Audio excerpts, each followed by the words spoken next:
Zombie Apocalypse.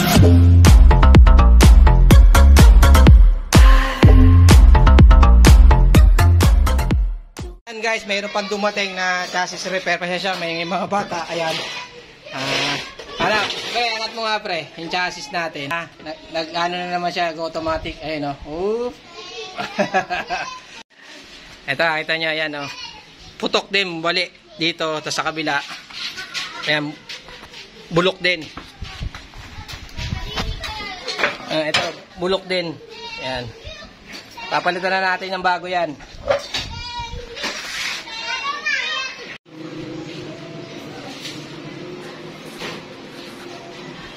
So, bali yan, meron po tayong ginawa na Muse 40. Yan, ito na po bali yung, ayan, naayos na natin yung mga bulok. Yan, ginawa natin maigi. Pinalitan na rin po natin yan, bali, dinouble na po natin yan. So, nakikita nyo na, yan, yun yung mga bulok na nakaraan. Tapos, naayos na po natin. Tapos, kinalas po natin lahat yan, yung mga CDI, mga wiring, tsaka makina. Kaya medyo po maproseso po. Hindi po tayo gumagawa ng one-day build, lagi po binasabi. Kaya nakita nyo yung ano niya. Kung ano po yung original ng chassis, gano'n na gawin din po yan. Kasi po pag nagre-repair kami dito, hindi po namin kayang gawin niya ng isang araw lang. Mga 2 days to 4 days po ang gawaan yan ng Muse 40. Kasi po pangit lang po nag-repair natin chassis, tas hindi naman pitang kaha. Yung po kasi importante yan, nakita nyo. Nice po yung pagkakagawa natin.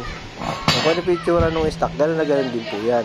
Kailangan po kasi hawig naman po sa kamukha ng dati. Yan, nakita nyo. Ayan, ayos na po yung ano yan. Tapos ginagamitan rin po natin ng mga braces yan bago tayo magsimula niya. Yan, nakita nyo. Okay na po siya.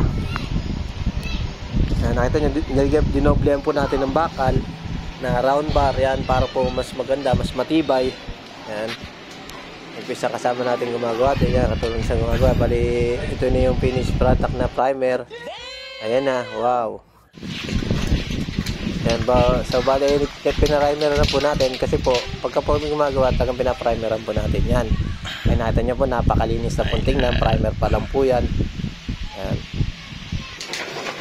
Nakita nyo na po, malinis po yung gawa po natin. Yan. Bago po namin bigay yan, maayos na po namin na pinturahan yan sa ating mga kliyente. Yan. Maraming salamat yan. Ito na po yung finished product na ayan, initim na po natin, tapos na-top coat na rin po yan. Yan po yan, ito nyo, sobrang kinis na po nung edit ko na lang pagkakaano ng chassis. Yan, malinis na po siyang tingnan.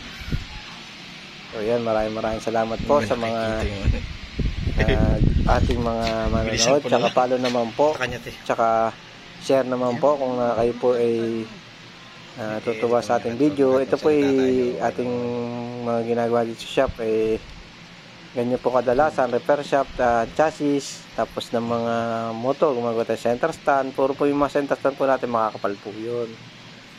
Yan, tsaka subscribe naman po sa ating channel. Yan, salamat po. Yan, ayos na po yung pinaka chassis natin. Yan, ay balik na po natin sa dati. O yan, baklas din po yan. Lagi ko sinasabi sa inyo, baklas makina, baklas ang mga wiring, baklas ang mga yan, sa mga CDI, tsaka sa computer box, sakali pa yan mga ginagawa natin. Yan. So, yan.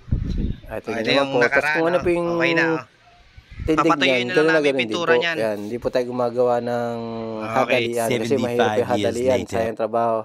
As ayan na po yung finished product. Yan, nakita nyo naman po na pit na pit po yung mga kaha niya. Yan, nakita nyo po, wala siyang mga awang. Kasi minsan ko nangyayari, may nare-repair kami na gawa na po sa ibang shop.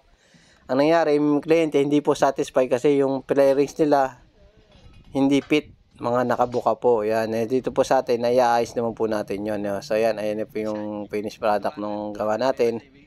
Na fit naman po siya. Yan, yung mga kaha niya, hindi po siya nakanganga. Kasi po pag di po nakalan yung chassis nyo, ganun po nangyayari, nakabuka tapos pilipit. Masyado naman pong na pangit tingnan. So yan, dito na lang po tayo magtatapos. At maraming salamat po. Susunod na lang po uli. Yan. Yung pinaka natin. Tsaka sa mga nagre-request po sa mga kulong-kulong, ayan nyo po. Pag nagkaroon po tayo, mag-assemble din po tayo nun. Busy lang po kasi. Ayan, bye-bye. See you again.